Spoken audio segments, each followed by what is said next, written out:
యానాంలో మల్లాడి రాజకీయాలకు స్వస్తి పలికి కాంగ్రెస్ అభ్యర్థిగా ఉన్న తనను గెలిపిస్తే స్వచ్ఛమైన నీతివంతమైన పాలన అందిస్తానని సిట్టింగ్ ఎమ్మెల్యే కాంగ్రెస్ అభ్యర్థి గొల్లపల్లి శ్రీనివాస్ అశోక్ ప్రజలను కోరారు. యానాంలో స్వచ్ఛమైన రాజకీయాలు చేయాలని వచ్చానని, కానీ మల్లాడి కృష్ణారావు అడుగడుగున అడ్డు తగిలి గత 5 ఏళ్లు అభివృద్ధిని అడ్డుకున్నారన్నారు. ఈ ఎన్నికల్లో తనను గెలిపిస్తే మరింత అభివృద్ధి చేస్తానని తెలిపారు.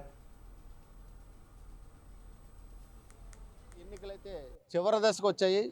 రేపు లేదు ఎల్లుండి అయితే కనుక ఎలక్షన్ సంబంధించి అన్ని ఏర్పాట్లు అయితే పూర్తయ్యాయి. ఓ పక్క నుంచి అధికారులు ఏర్పాట్లు అయితే పూర్తి చేస్తే అభ్యర్థులు అయితే కనుక ఆ ఓటర్ దేవుళ్ళని అయితే ఇంటింటికి వెళ్ళి మీరు మాకు ఓటేయండి, మేము ఏం చేయబోతున్నాం అనేది చెప్పారు. ఓటర్లందరినీ కూడా ఆకర్షించారు. కాంగ్రెస్ పార్టీ అభ్యర్థి అలాగే సిట్టింగ్ ఎమ్మెల్యే గొల్లపల్లి శ్రీనివాస్ అశోక్ అయితే కనుక ఇంటింటికి కూడా ప్రచారం చేసి అందరినీ కూడా తన వైపు తిప్పుకొని తన ప్రజా మద్దతును అయితే కూడగట్టుకున్నారు. సార్ చెప్పండి, అసలు చివరి దశకు వచ్చే ఇంకా 2 గంటల్లో ఈ క్యాంపెయిన్ అయితే ముగుతుంది. అసలు ఏమన్నారు, ప్రజలు ఏమంటున్నారు, మీరు ఏం గ్రహించారు, అసలు ప్రజలకి మీరు ఇచ్చిన డైరెక్షన్స్లో ఎంతవరకు మీకు సపోర్ట్ ఇస్తున్నారంటారు? గత ఎలక్షన్లో 2021లో మంచి ఎలక్షన్ సార్ అది కూడా. కానీ ఈసారి అంతకంటే భారీ ఆధిక్యంతో మేము గెలవబోతున్నాం. అది 3 రెట్ల 4 రెట్ల అనేది తెలియదు. ప్రతి ఇంటికి వెళ్ళి ఆదరిస్తే నువ్వు గెలిచేసావు బాబు వెళ్ళిపో అంటున్నారు. అంతకంటే ఏంటి సార్, నేనేం అద్భుతాలు చేయలేదు. ఆయన చెప్పినట్టు పోని నేను మంచిగా ఉన్నాను, స్వతంత్రంగా ఇచ్చాను, ఎవరికి ఏం చేయాలో చేర్చాను. అదొక్కటే నా లక్ష్యం. ప్రతి ఒక్కరికి కూడా రేపు మంచి చేస్తామన్న భరోసా వాళ్ళ గుండెల్లో ఉంది. ప్రతి తల్లి కూడా అటువైపు జెండా తిరిగిబట్టి కూడా నన్ను అన్నాన్ని పలకరిస్తున్నాడు, నన్ను ఒక బిడ్డగా చూస్తున్నారు. ప్రతి ఇంట్లో ఒక సొంత మనిషిలా నన్ను భావిస్తున్నప్పుడు నా గెలుపు ఎప్పుడో సార్. ఈరోజు ఓట్ల లెక్కలో మీరు చూస్తున్నారు, కానీ ప్రతి కంట్లోని ప్రతి ఇంట్లోని నేనే ఉన్నాను. అది నాకు చాలా ధైర్యం ఇచ్చింది. ఈ గెలుపోవటములు, ఈ రాజకీయాలు, ఈ ఎలక్షన్లు అన్నీ కూడా ఆయనకి పదవుల వల్ల. నాకు పదవులే కాదు కావాల్సింది, ఖచ్చితంగా ప్రజలు కావాలి. ఈసారి ప్రతి ఒక్కరిని కూడా కోరుకునేది ఏంటి అంటే, మనకి మంచి జరగాలంటే బ్యాలెట్ నెంబర్ 1 హస్తం గుర్తుకి ఓటేసి ఈ నియంత పాలనని చెదరగొట్టి ప్రతి ఒక్కరిని కూడా కలిసి ఎదుగుదాం. ఏ వర్గమైనా, ఏ కులమైనా, ఏ మతమైనా అందరూ కలిసే ఉందాం, కలిసి బాగుందాం. Sir, NR Congress party Malladi Krishnarao ఏం చెప్తున్నారంటే, నాకు 4,000 నుంచి 11,000 మెజారిటీ వస్తుంది అని చెప్తున్నారు. మీరేమంటారు? నిజంగా గుండెల మీద చేసుకుని చెప్పండి సార్. అది నిజంగా గుండెల మీద చేసుకుని చెప్పమనండి సార్.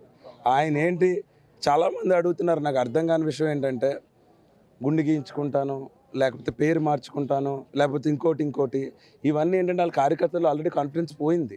దాన్ని నింపడానికి ఏదో తాపత్రయం, ఏదోలా ఎలా గెలిచేస్తాడు ఏంటి అని ఆలోచించుకోవడానికి ప్రయత్నం తప్ప ఏమీ లేదు. కేవలం ప్రజలందరూ ఎప్పుడో నిర్ణయం చేసుకున్నారు సార్.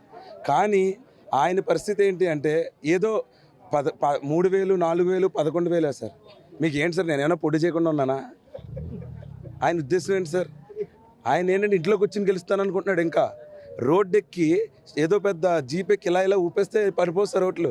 ప్రజల వద్దకు వెళ్ళి ఇలా చేయి పట్టుకుని కష్టం ఏంటో తెలుసుకుని మాట ఇవ్వాలి సార్.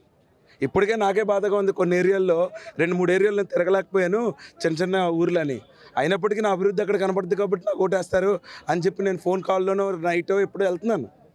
కానీ ఇలా చెయ్యి ఉప్పేసి నేను చేసింది ఇదిగో ఫిల్ టవర్ కట్టాను, ఇదిగో స్టేడియం కట్టాను, ఇదిగో ఇంకోటి కట్టాను అంటే ప్రాణం కూడా కాపాడుకోలేని స్థితిలో యానం ఉంది. నువ్వు 30 ఏళ్ళ పాలనలో ఒక నిరుద్యోగుడికి ఏం చేసావు? రేజెన్సీ ఓపెన్ చేస్తే మూసేసావు. లేకపోతే ఒక ఇళ్ల పట్ట అడగడానికి నీకోసం 30 సంవత్సరాలు తిరిగారు.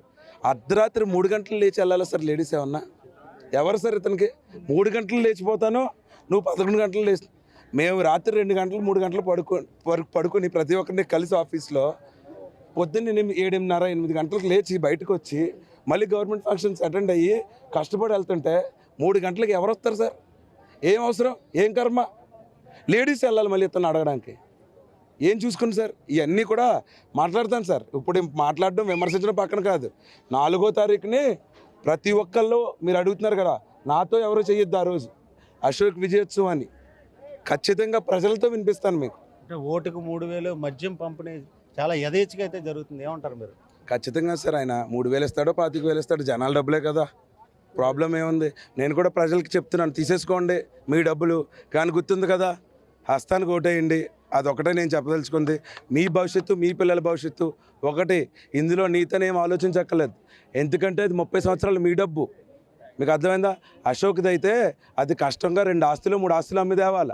కృష్ణారావు అయితే పూర్తిగా మీ డబ్బే, అది గుర్తుపెట్టుకోండి. ప్రజా డబ్బు అది. అయితే అది ఎంతవరకు తిన్నా మనకు నష్టం ఏం లేదు. కానీ ప్రజలకి మంచి జరగాలంటే హస్తం గుర్తుకు బ్యాలెట్ నెంబర్కి ఒకటికి ఓటేసి గెలిపించండి. మీకు అది మీ కార్యకర్తమని, ఓటు వేయనవడమని, ఓటు వేసేవాడమని అందరికీ మంచి చేస్తాం. చివరిగా ప్రజలకు మీరు ఇచ్చే సందేశం ఏంటి? ప్రజలకు మీరు ఏం మెసేజ్ ఇవ్వబోతున్నారు? మెసేజ్ ఏముంది సార్, చాలా స్వచ్ఛంగా చేద్దాం, రాజకీయాల్లో కొని వచ్చాం. దానికి ఇన్ని కుతంత్రాలు, కుటుంబాలు, ఒక నాయకుల్ని కొనేసి అమ్ముడిపోయిన వ్యక్తుల్ని కూర్చోబెట్టుకుని కులాలు అంటున్నారు, మతాలు అంటున్నారు, వర్గాలు అంటున్నారు, అన్నీ నా వెనకాలే ఉన్నానంటున్నారు. రోడ్డు ఎక్కవయ్యా బాబు, నీకు తెలుస్తుంది. ఇంట్లో కూర్చుని ఇలా జీపెక్కి పువ్వులు ఎంచుకుంటే కాదు, రోడ్డెక్కి ప్రతి తల్లి నీకు ఇలా చేతి మీద పెట్టి ఆశీర్వదిస్తే నువ్వు గెలిచినట్టు. ఇలా వెళ్ళి దూరంగా వెళ్ళా అంటే నీకు ఓటు పడిపోయినట్టు కాదు. అలా పడుంటే నువ్వే చెప్తావు, ఎన్ని రోజులు ఇక్కడ వచ్చాను, ప్రజలను కలిశాను. అతి తక్కువ టైంలో మైక్ కూడా పట్టుకోకుండా, ప్రజల్నే కలిసి ఒక మాట కూడా మాట్లాడుకోకుండా, ఒకరిని కూడా పవర్ఫుల్ నీకులా పిచ్చి డైలాగ్ లేకుండా గెలిచిన ఎమ్మెల్యే దేశంలో నేను ఒక్కడనే ఉంటాను 2021లో. మళ్ళీ అంతే గౌరవంగా మళ్ళీ 2026లో గెలుస్తున్నాం, ప్రభుత్వం స్థాపిస్తున్నాం పాండిచేరిలో, ఎక్కడ కూడా మంచి చేస్తున్నాం. ఇది గొల్లపల్లి శ్రీనివాస్ అశోక్ అయితే చెప్తున్నారు. 30 ఏళ్ల రాజకీయ జీవితానికైతే పునాది వేయబోతున్నాను, నీ అంత పాలన అయితే కనుక తుంచి వేస్తున్నాను. ఎట్టి పరిస్థితుల్లోనూ కాంగ్రెస్ పార్టీ అయితే విజయం సాధిస్తుంది. అక్కడ పాండిచేరిలో కాంగ్రెస్ ప్రభుత్వం అక్కడ ప్రభుత్వాన్ని ఏర్పాటు చేస్తుంది. ఇక్కడ గొల్లపల్లి శ్రీనివాస్ అశోక్ అయితే కనుక విజయం సాధిస్తున్నారు. ప్రజలకైతే ఏదైతే హామీ ఇచ్చామో హామీలను అయితే నెరవేరుస్తాము. కాబట్టి ఆలోచించి విజ్ఞతగా ఓటర్లందరూ కూడా ఓటేయండి అని చెప్తున్న పరిస్థితి. ఇది తాజా పరిస్థితి. వీడియో జర్నలిస్ట్ శ్రీధర్తో నవీన్, స్వతంత్ర.